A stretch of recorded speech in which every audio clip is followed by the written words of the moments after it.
থেকে 1.5 বছর আমরা কথাই বলিনি ঠিকমতো, দেখা করা অফ করে দিয়েছি। আমরা ঠিকমতো কথা বলিনি, দেখা করাও বন্ধ করেছি। তৌহিদ আফ্রিদি প্রসঙ্গে দিঘি।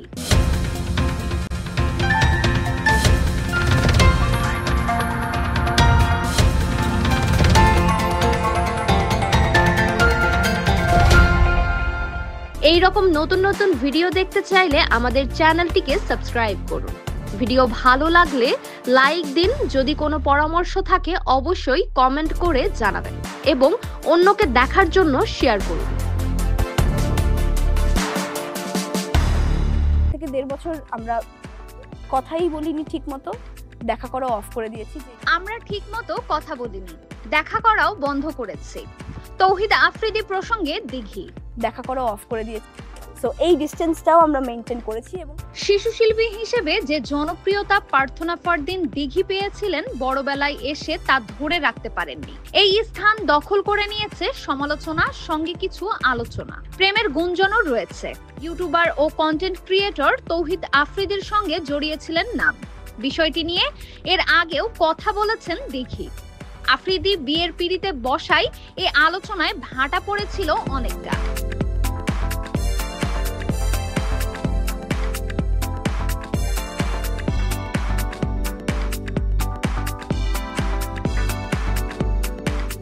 সম্প্রতি বৈষম্য বিরোধী আন্দোলনের সময় হওয়া একটি হত্যা মামলায় গ্রেফতার হন তৌহিদ আফ্রিদি।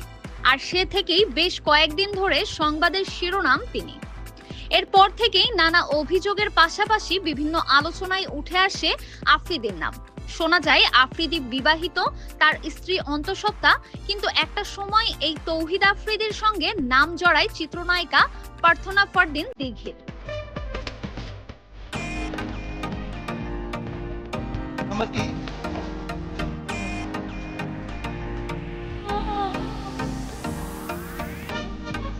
সম্প্রতি এক অনুষ্ঠানে আফ্রিদির সঙ্গে কিভাবে পরিচয় তা জানিয়ে দিঘি বলেন, মাই টিভির একটা প্রোগ্রামে গিয়েছিলাম, ওটাতে সে অ্যাঙ্কর ছিল।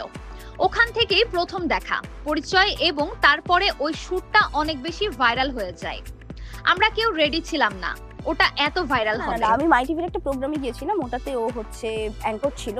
ওখান থেকেই প্রথম দেখা, পরিচয়, এবং তারপরে ওই শোটা অনেক বেশি ভাইরাল হয়ে যায় আউট অফ নোওয়্যার। মানে আমরা কেউ রেডি ছিলাম না, ওটা এত ভাইরাল।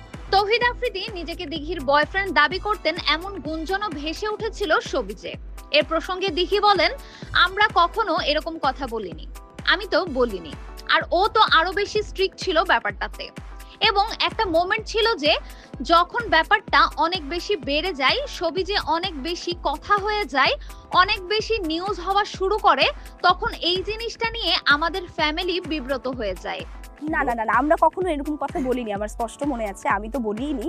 শেষে গিয়ে মানে ও তো আরো বেশি স্ট্রিক্ট ছিল এই ব্যাপারটাতে, এবং একটা মোমেন্ট ছিল যে জিনিসটা অনেক বেশি বেড়ে যায়, তখন আসলে ওই মোমেন্টে না আমাদের দুজনের ফ্যামিলি খুব বিব্রত হয়ে যায়। কারণ যে জিনিসটা নিয়ে আমরা অবগত না, এরকম নিউজ কেন হবে?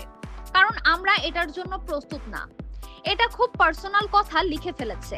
তখন এমন একটা সময় এসেছিল যে আমরা 1 থেকে 1.5 বছর কথাই বলিনি ঠিকমতো, দেখা করাও অফ করে দিয়েছে। কেন হবে এরকম নিউজ, কেন হবে? কারণ আমরা এটার জন্য প্রস্তুত না। কিংবা তখন এমন একটা সময় এসেছিল যে 1 থেকে 1.5 বছর আমরা কথাই বলিনি ঠিকমতো, দেখা করা অফ করে দিয়েছি। এর আগে আফ্রিদিকে বন্ধু দাবি করে দিঘি বলেছিলেন, তৌহিদ আফ্রিদির সঙ্গে এখনো ভালো বন্ধুত্ব। বন্ধুত্বের কোনো সময় থাকে না। বিষয়টা এমন না যে এখন বন্ধুত্ব আছে, পরে বন্ধুত্ব থাকবে না। সব সময় সে আমার বন্ধু, একজন ভালো বন্ধু। আমাদের মিডিয়ায় বন্ধুত্ব নিয়ে অনেক বেশি কথা হয়েই থাকে, এটা অনেকটা মন গড়া কথাও। সব মিলিয়ে আমি বলবো আফ্রিদি সব সময় ভালো বন্ধু ছিল, আছে, থাকবে। তৌহিদ আফ্রিদির সাথে আমি সবসময় আমার খুব ভালো বন্ধু ছিল, এখনো আমার ভালো বন্ধু। আসলে বন্ধুত্বের কোনো সময় থাকে না যে এই সময় বন্ধু থাকবে পরে বন্ধু থাকবে না, সবসময় আমার বন্ধু।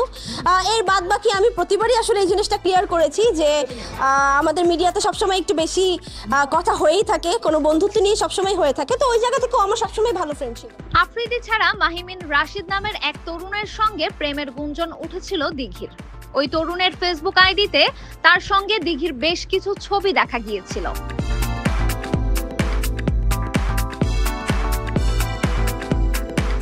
মাহিমিনের কাঁধে মাথা রেখে সমুদ্র দেখতে দেখা গিয়েছিল দিঘিকে। সেটিকেও বন্ধুত্ব বলে অভিহিত করেছিলেন এ অভিনেত্রী।